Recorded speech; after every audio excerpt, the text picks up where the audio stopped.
arts.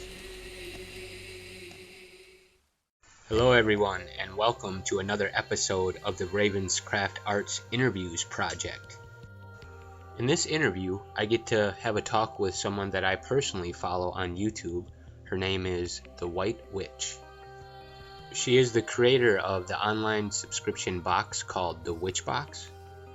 If you become a subscriber, you receive this box every 6 weeks. I believe it's every Sabbath, and she has a lot of good stuff in these boxes. Each box reflects the traditions and folklores of different seasons.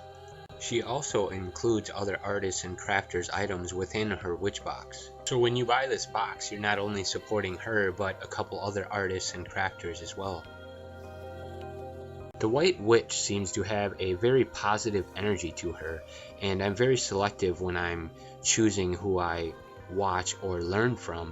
She has a really diverse, open attitude, and that's something that I can really connect with. And I feel most of the new practitioners also feel this way. I believe that, practicing witchcraft and the arts should expand your mind, not confine you. And don't let the name the White Witch confuse you. Now, I believe that she really understands and has kind of a dark side of the arts as well. And really, to be a true practitioner, you have to understand the light and the dark. And I believe she understands both sides quite well. So with this interview, I hope I can bring some awareness to you all about what she has to offer. So maybe you can start some communication with her and learn some new things as well. So I hope you all enjoy this interview, and hopefully I can get you interested in someone else to learn from. I really believe that we all have something to learn from everyone, and I think she is really a good teacher and someone that you might be interested in. So here is the interview. I'd like to introduce to you all the White Witch from the Witch Box.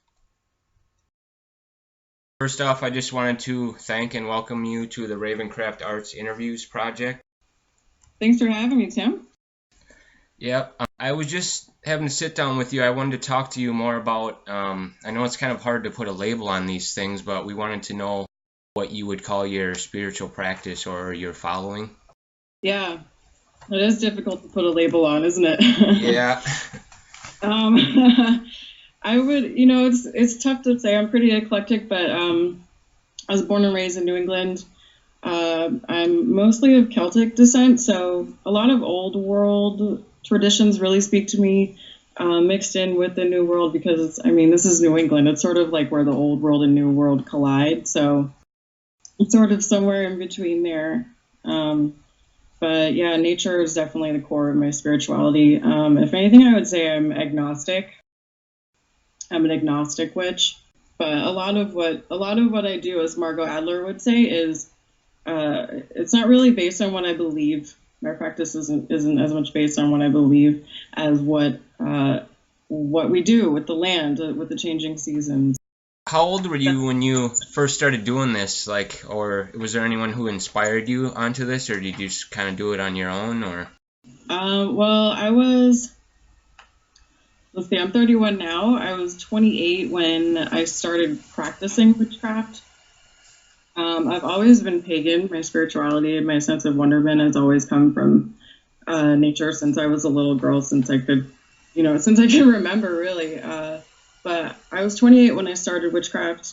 I went to Salem one day and I just saw this. I saw a drawing from the moon on a bookshelf, and it's like the skies, like the heavens opened up and was like, "Wah!" Read me. And so, and it changed my life. And ever since then, I've been sort of witching my way through life and hopefully helping other people do the same exact thing. I know you were kind of talking before. I was going to ask you how you felt about kind of being a diverse witch. For example, like with me, I work with the Norse gods and stuff like that, but I also do witchcraft and work with the pentagram as well. And I was just wondering how you felt about, being open and diverse like that. Yeah. I think I think in life in general, it's a really great perspective to maintain. If you close yourself off to certain things, then you're closing yourself off from opportunities or maybe, truths that you couldn't have otherwise seen. So I don't like to, box myself in or say, this is a be all end all of what I believe.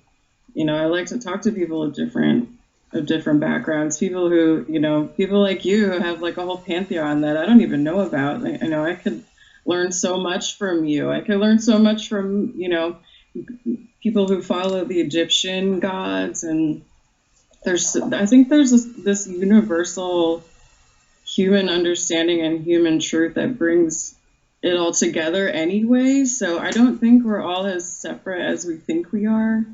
Right. So I think that's what really drives my eclectic sort of background, is that I want to keep an open mind and sort of take little bits and pieces of knowledge and wisdom from everyone, and just, not close myself off, because it's so important to connect with other people in the community. Yeah. I noticed you said you started practicing later in your life. I started doing that as well. I've only been, really deeply practicing for like 2-3 years. It can really change your mindset. And I was just wondering, do you feel like practicing these things can, change you for a better person and make you more confident and creative? Oh, absolutely. Absolutely. I mean, just through sitting at your altar, connecting with your altar, if you have one, or, just thinking about these things in general, thinking about your existence, thinking about, the universe and what's out there, what the driving forces are. That just in itself is mind-blowing, right? I mean, it's just, you could think about that forever. Right. And ever and ever, and it could continuously change who you are and your understanding of the world. And personally, I felt that since I started doing witchcraft, which is, in my mind, a form of meditation, I've come to so many conclusions about myself. I've just like made huge breakthroughs just by sitting there and meditating and doing witchcraft and educating myself and reading about it and talking to other people and their journeys, hearing about their journeys. So I think it absolutely can change everything about your life. I mean, it can just, I've had times where I've realized so many things, so many like huge truths about myself after, sitting at my altar for a few hours, or, taking a really long walk in the woods or whatever.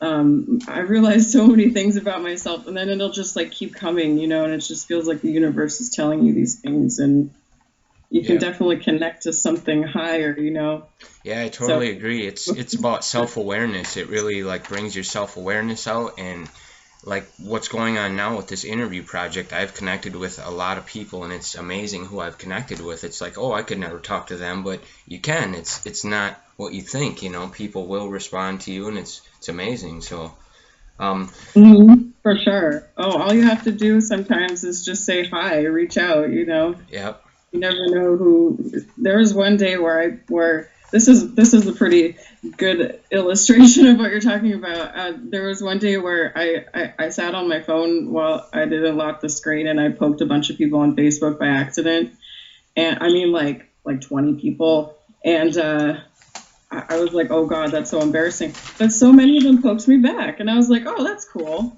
So it's like sometimes all you have to do is just reach out and connect with people. And that's part of it. So your YouTube channel, what made you want to start that?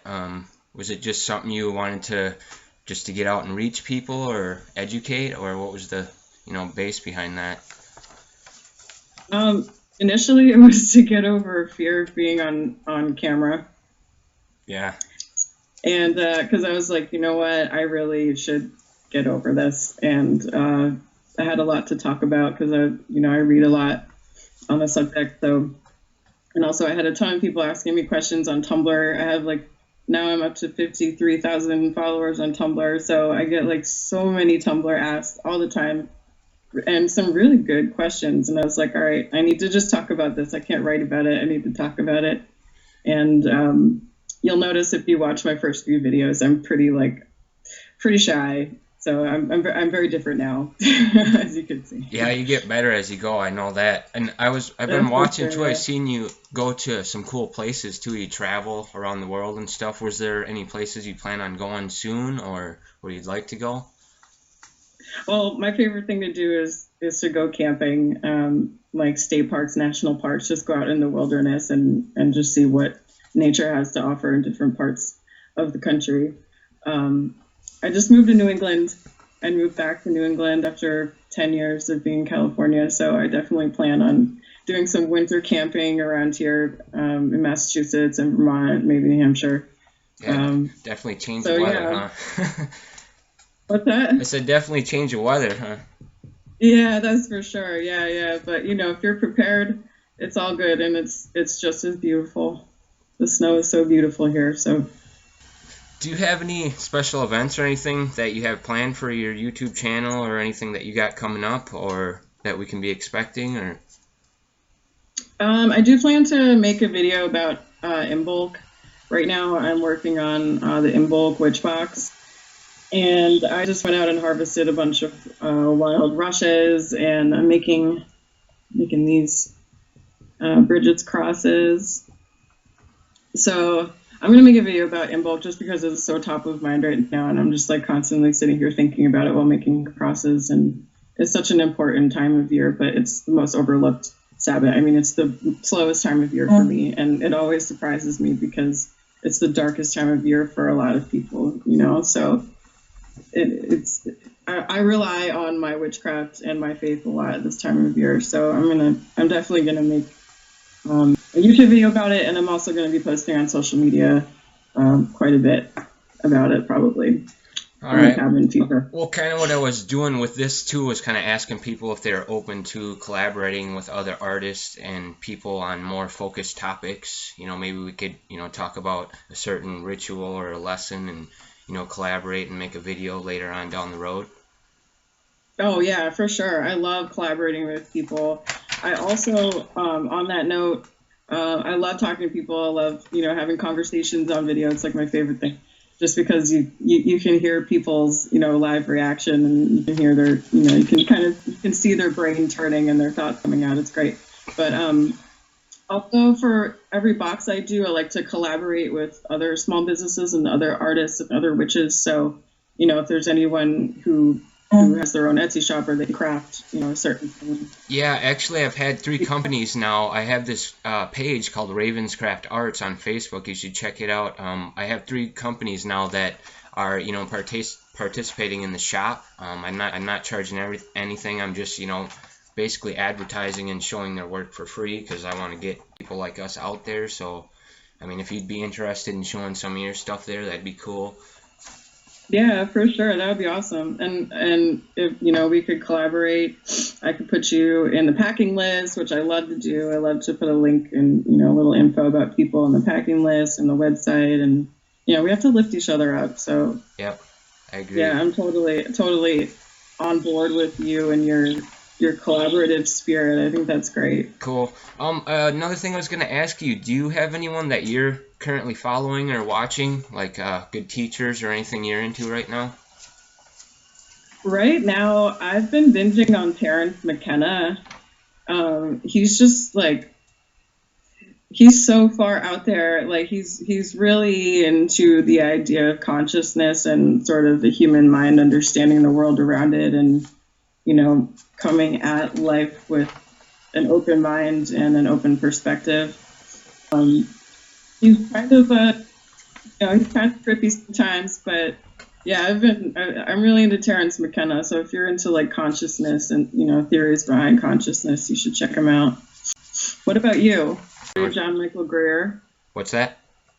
Do you read John Michael Greer? No, I'm pretty new to the subject, so yeah, I'll look him up. And everyone I'm interviewing, they're putting me on to new people, so I'm pretty much checking out everyone who tells me about it. So yeah, that's the best part. All right, so the last thing I was going to ask you, is there anything you want to say to the new followers or watchers out there to encourage them, or something you want to say to the new people? Yeah, absolutely. I get a lot of questions. I think the most common question I get is how do I know that I'm doing it right? Yeah. And I would just say to people, follow your intuition, follow your heart, follow your mind, follow your spirit. That's what's right. That's when you're doing it right. Right. I agree with that totally. All right. Well, I didn't want to take up too much of your time. Just want to say thanks again for doing this and for doing what you do on YouTube and on your pages. I'm definitely going to share what you do and try to get us all out there. And you're inspiring and educating people as well. So just want to thank you for doing that too. So. Oh, thank you, Tim, very much. That means a lot coming from you, and I look forward to checking out what you got going on now. All right. Have a good day. Take care. I hope to see some work from you soon, and I'll be in touch.